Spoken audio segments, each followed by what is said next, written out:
میرے دوستوں بزرگوں، اب نماز کے بعد معاملہ آتا ہے استقبال رمضان کے اندر رمضان کے روزوں کا۔ ابھی چند دنوں کے بعد، چند راتوں کے بعد رمضان کا انشاءاللہ چاند دکھے گا، اور ہمارے مردوں پر، عورتوں پر، نوجوانوں پر اللہ تعالی رمضان کے روزے کو فرض کر دے گا۔ ہر وہ شخص جو عقل رکھتا ہے اور اس کی عمر 14 سال سے 15 سال سے ادھک ہو گئی اور وہ 15 سال سے اوپر کا ہو گیا، اب اللہ کے حکم میں سے، فرائض میں سے، عبادات مقصودہ میں سے دوسرا فرض رمضان کے روزوں کی شکل میں ہمارے اوپر احکام کی شکل میں لاگو ہو جاتا ہے۔ اگر کوئی مسلمان بغیر کسی عذر کے، اور عذر کیا ہے؟ عذر قرآن میں صرف 2 بتلائے۔ ایک عذر بیماری کا ہے کہ روزہ رکھنے سے اس بیماری میں اضافہ ہو یا دوائی نہ پہنچ سکے، تو اللہ تعالیٰ نے رخصت کی ہے فَعِدَّةٌ مِّنْ أَيَّامٍ أُخَرَ، رمضان کے علاوہ دوسرے دنوں میں رمضان کے روزے کو قضا کر لینا۔ یا پھر کوئی آدمی سفر پر ہو اور آج کے حساب سے 77 کلومیٹر سے زائد اس نے سفر کا ارادہ کیا، تو اب رمضان کا روزہ رکھے یا نہ رکھے، اللہ تعالیٰ نے رخصت دی ہے۔ ونعوذ بالله من شرور أنفسنا ومن سيئات أعمالنا، من يهده الله فلا مضل له ومن يضلله فلا هادي له،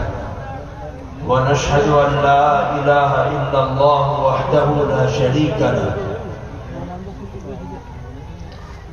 ونشهد أن سيدنا وسندنا وحبيبنا ومولانا محمدا عبده ورسوله، صلى الله تعالى عليه وعلى آله وأصحابه وبارك وسلم تسليما كثيرا كثيرا. أما بعد، فأعوذ بالله من الشيطان الرجيم، بسم الله الرحمن الرحيم. يا أيها الذين آمنوا اتقوا الله حق تقاته ولا تموتن إلا وأنتم مسلمون. صدق اللہ العظیم. حضرات علماء اذان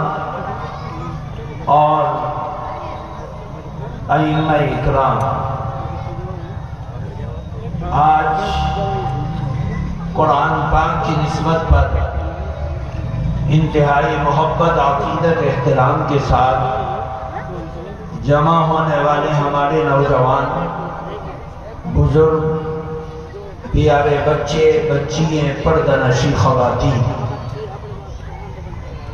اللہ تبارک و تعالیٰ کا بے حد احسان ہے کہ محض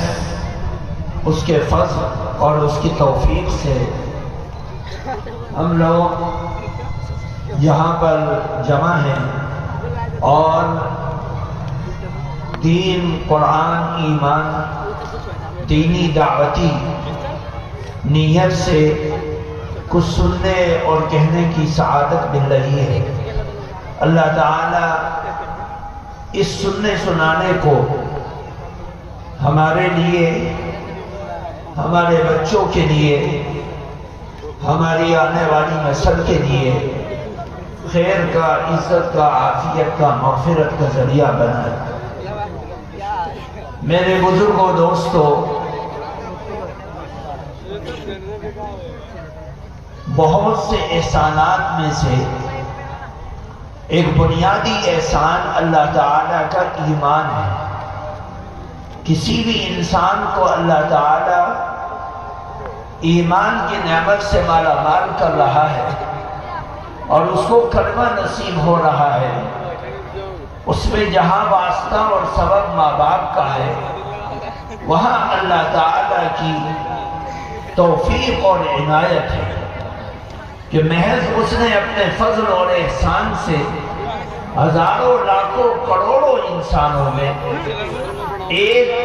بحیثیت انسان ہونے کے ہمیں منتخب کیا اور ایمان کی نعمت سے مالا مال کیا۔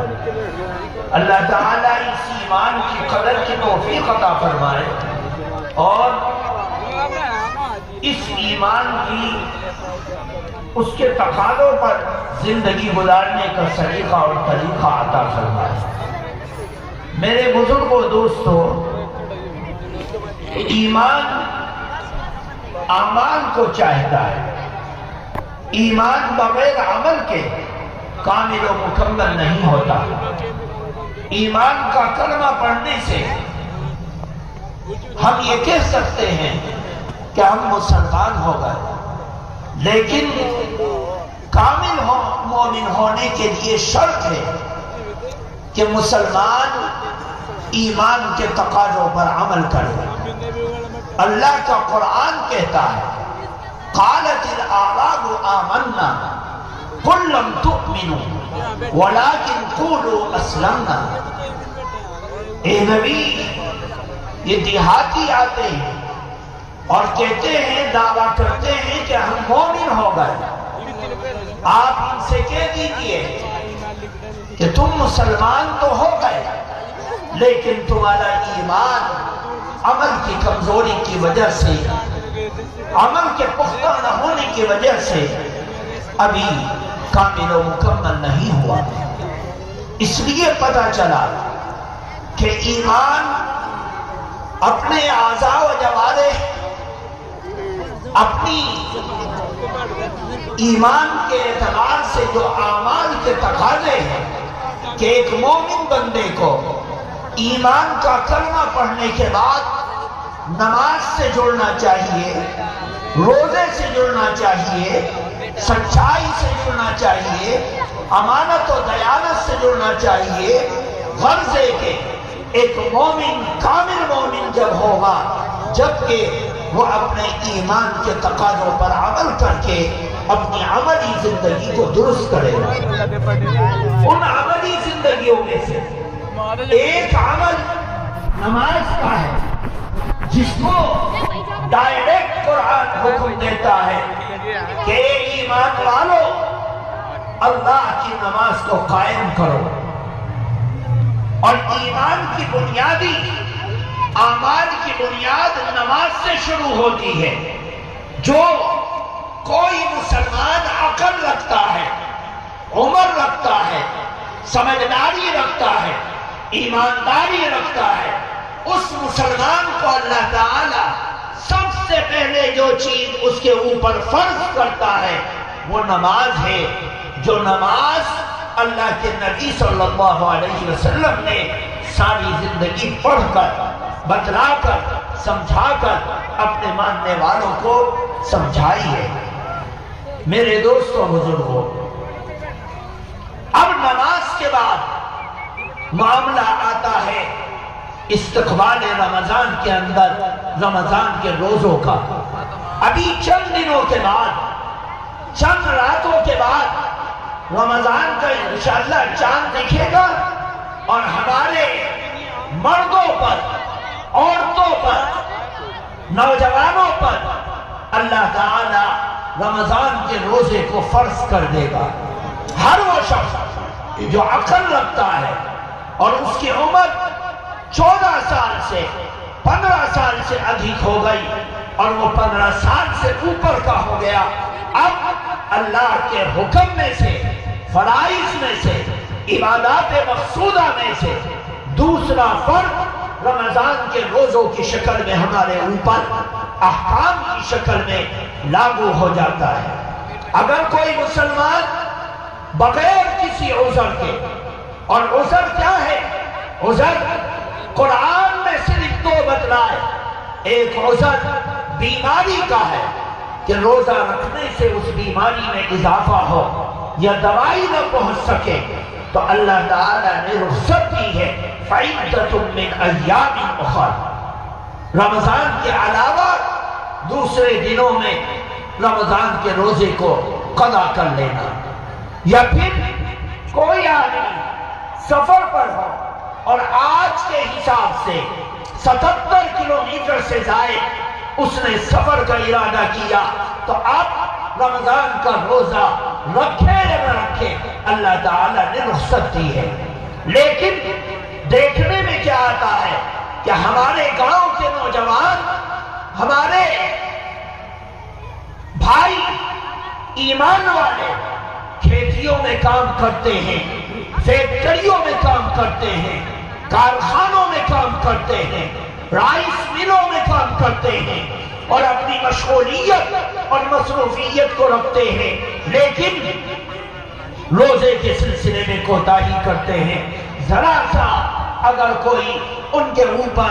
کھیتی باڑی کا زور پڑ جائے تو وہ روزے کو ترک کر دیتے ہیں، چھوڑ دیتے ہیں۔ یہ انتہائی غلط بات ہے۔ اللہ تعالیٰ نے صحت دی ہے، جوانی دی ہے، طاقت دی ہے، ہمت دی ہے، تو رمضان کے روزے کو کما حقہ پورا رکھنا چاہیے، کیونکہ اگر بغیر روزہ کے رمضان کے روزے کو ترک کرتا ہے، چھوڑتا ہے، تو اللہ تعالیٰ اس کے سلسلے میں فرماتا ہے کہ 7 دنوں تک مسلسل روزہ رکھے گا، جب جا کے اس کا اللہ کا حق کسی ٹھکانے لگے گا۔ لیکن گناہ اللہ چاہے گا تو معاف کرے گا، نہیں چاہے گا تو نہیں معاف کرے گا۔ میرے بزرگوں دوستو، اللہ تعالیٰ نے ان عبادات کو فرض کیا ہے، اس میں کوتاہی کرنے والا قابل مواخذہ ہے، اللہ کے ہاں پکڑا جائے گا، اور اللہ تعالیٰ جو چاہے گا اس کے ساتھ سلوک کرے گا، کیونکہ اس بندے نے اللہ تعالیٰ کے طرف سے انعامات ہونے کے باوجود اس میں کوتاہی کی ہے، جو اللہ تعالیٰ کے عذاب کا مستحق ہے۔ میرے بزرگوں دوستوں، چند باتیں ان نماز اور روزے کے بعد جو بنیادی طور پر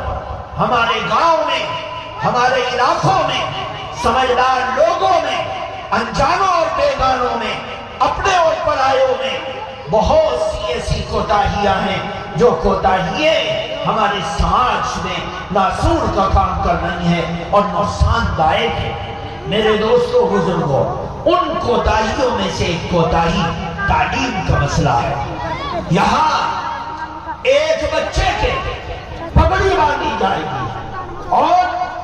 اس کے سر پر قرآن کے تاج کو سجایا جائے گا کہ گویا کہ قرآن کا حافظ بن گیا اور قرآن اس کے سینے میں آ گیا۔ یہ بہت بڑی سعادت ہے، لیکن یہ ہم سمجھتے ہیں کہ ہمارے بچے اور بچیاں قرآن پاک کی تعلیم سے جڑے یا کسی بھی شکشا سے جڑے یا کسی بھی تعلیم سے جڑے اور ان کے اندر تعلیم کے راستے سے انسانیت آئے اور وہ اپنے رب کو پہچاننے والے بنے، یا کم سے کم دنیا کے بارے میں جاننے والے بنے۔ آج ساری دنیا کے اندر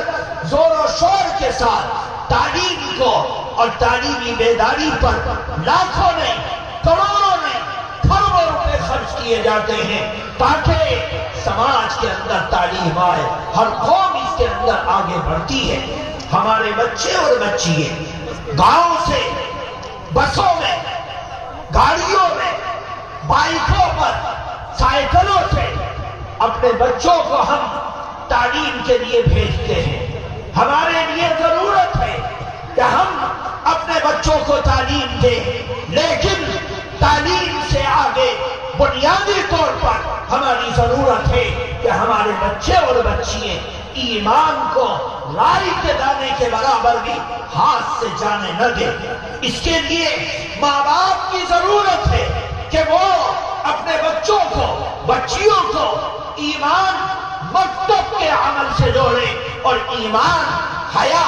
امانت، دیانت، قرآن، اللہ کے نبی کی سنت اور آپ کی غیرت ان کے دلوں میں ڈالے تاکہ ان بچیوں کے اندر ایمان کی حرارت پیدا ہو اور وہ ایمان کو ہر محاذ پر محفوظ رکھ کر اپنی اولاد میں منتقل کر سکے۔ اللہ کا قرآن کہتا ہے یا ایھا الذین آمنوا لا تلہکم اموالکم ولا اولادکم عن ذکر اللہ اپنی اولاد کو اللہ کے ذکر سے غافل ہونے کی مہلت مت دو کہ وہ اللہ کے ذکر سے غافل ہوں۔ ہم شوق سے ڈاکٹر بنائے، اپنی بچیوں کو گریجویشن اور اعلیٰ تعلیم دیں، ہم اپنی بچیوں کو اچھے سے اچھی شکشا دیں۔ ہم چاہتے ہیں کہ سماج کے اندر پڑھے لکھے بچے ہوں اور ان بچیوں کے اندر تعلیم آئے، لیکن ان سب سے زیادہ اہم چیز یہ ہے کہ ہر بچہ اور بچی جس کا تعلق ایمان سے ہو، جس کے ماں باپ مسلمان ہو، جس کا پریوار مسلمان ہو، ان بچوں اور بچیوں کے اندر ایمان کا جذبہ ہو اور ایمان کا کلمہ ہو اور ایمان کی حرارت ہو اور ایمان کی بنیاد ہو، اور وہ ایمانیات پر عمل کر کے ہر محاذ پر ایمان کی حفاظت کرنے کا اور اپنے بچوں میں حفاظت کروانے کا سبب اور ذریعہ بن سکے۔ میرے دوستوں بزرگوں، آج ضرورت ہے کہ ہم اس سلسلے میں کوشش کریں۔ ہم سب کچھ کر سکتے ہیں، لیکن کاش اس چیز پر توجہ دیں کہ ہمارے بچے ہمارے اسکول کے اندر تعلیم کو حاصل کریں اور ان بچیوں کے ایمان پر،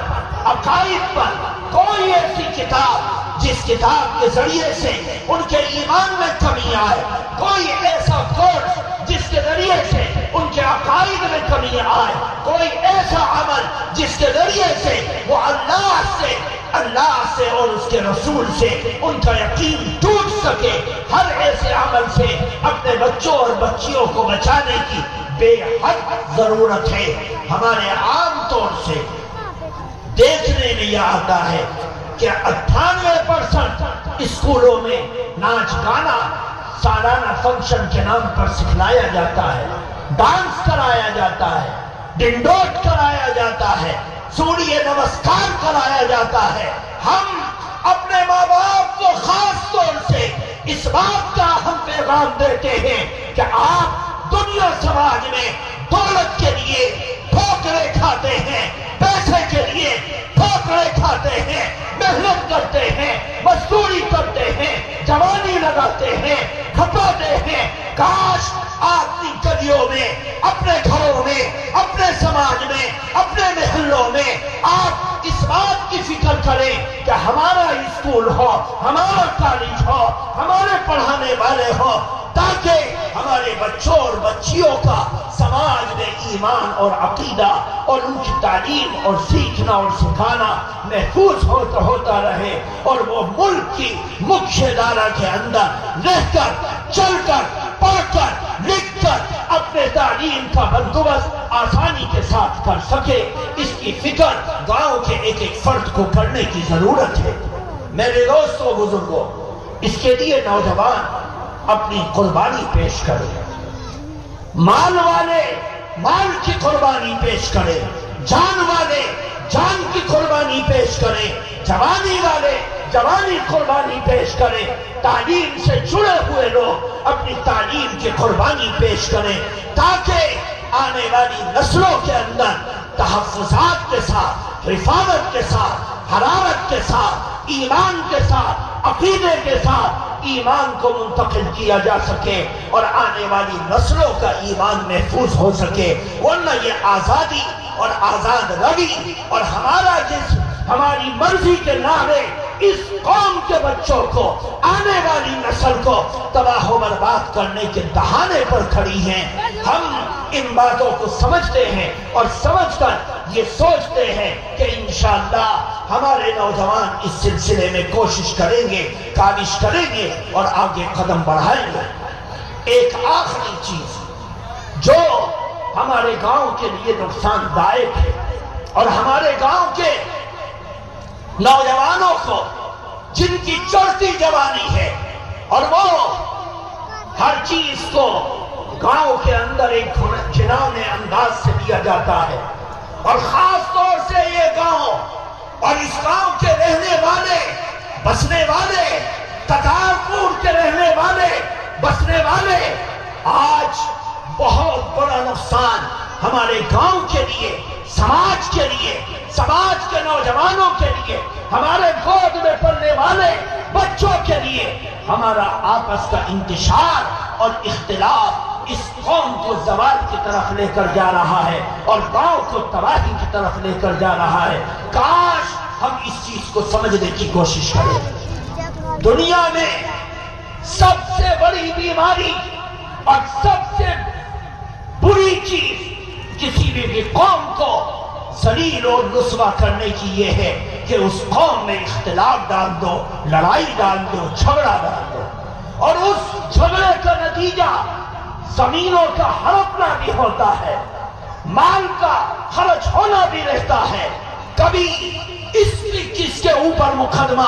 اس کے اوپر مقدمہ، اس کو نیچے کرنا، اس کو تباہ کرنا، یہ سارا کا سارا وتیرہ اور طریقہ ہماری سماج کے ذمہ دار لوگوں میں جب ہوتا ہے تو قوم کے پیر اکھڑ جاتے ہیں، قوم ذلیل ہوتی ہے، گاؤں پیچھے ہٹتا ہے، تباہ و برباد ہوتے ہیں، اور لاکھوں کا خرچہ کورٹ کچہریوں میں لے جا کر، تھانوں اور پولیس میں لے جا کر، ایس ڈی ایم اور ڈی ایم کے ہاں لے جا کر لوگ اپنی گاڑی کمائی کو خرچ کرتے ہیں کہ میری ناک نیچی نہیں ہونی چاہیے۔ میرے دوستو بزرگوں، اللہ کا قرآن کیا کہتا ہے؟ آؤ قرآن سے شکشا لو،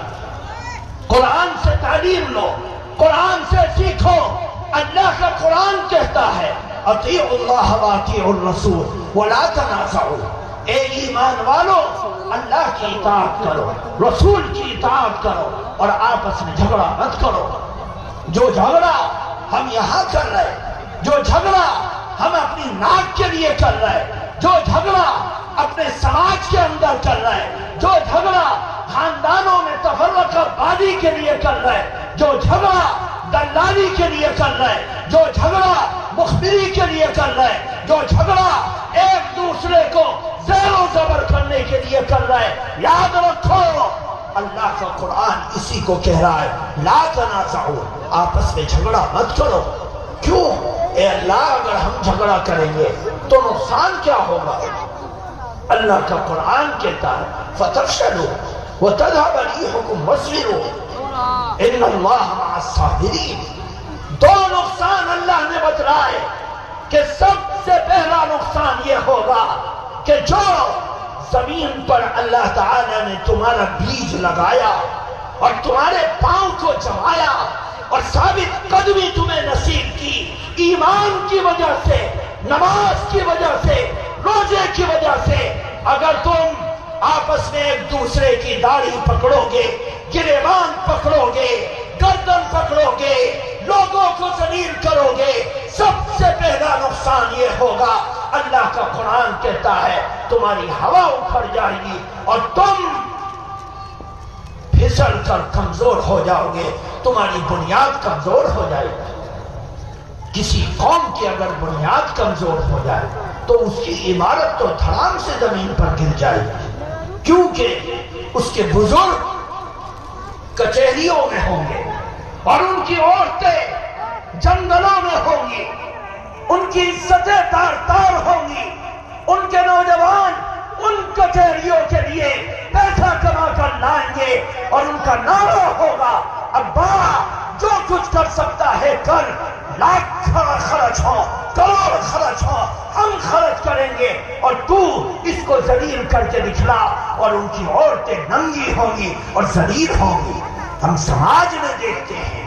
سماج کے اندر ہمارے اختلاف نے گاؤں کی ناک کو نیچے کر دیا،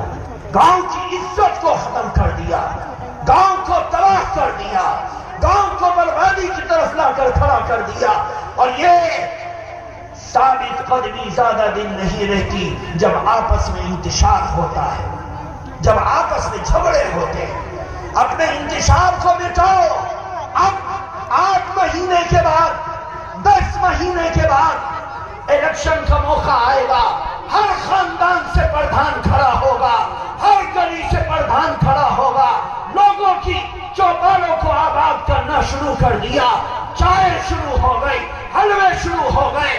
اور سموسے کے ٹکڑے ہونے لگے اور مٹھائی کے ٹکڑے بٹنے لگے۔ کیوں؟ ہمارا دھیان رکھنا، ہم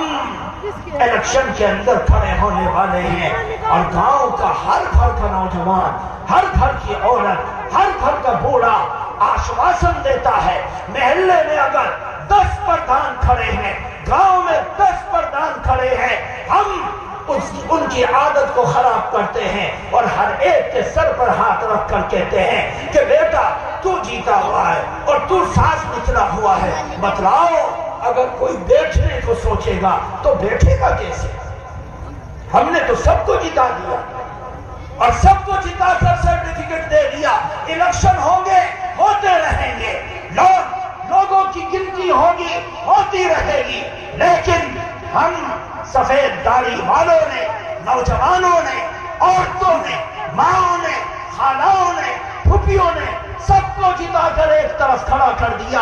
اس جھوٹ اور فریب کو اپنی زندگی سے نکالو، اس جھوٹ اور فریب کو اپنی زندگی سے نکالو، یہ گاؤں کو تباہ و برباد کر دے گا، سماج کو خراب کر دے گا۔ جس کو نہیں دو گے وہ 5 سال دشمنی نکالے گا اور جو جیت جائے گا وہ 5 سال تک چھپ کر بیٹھ جائے گا،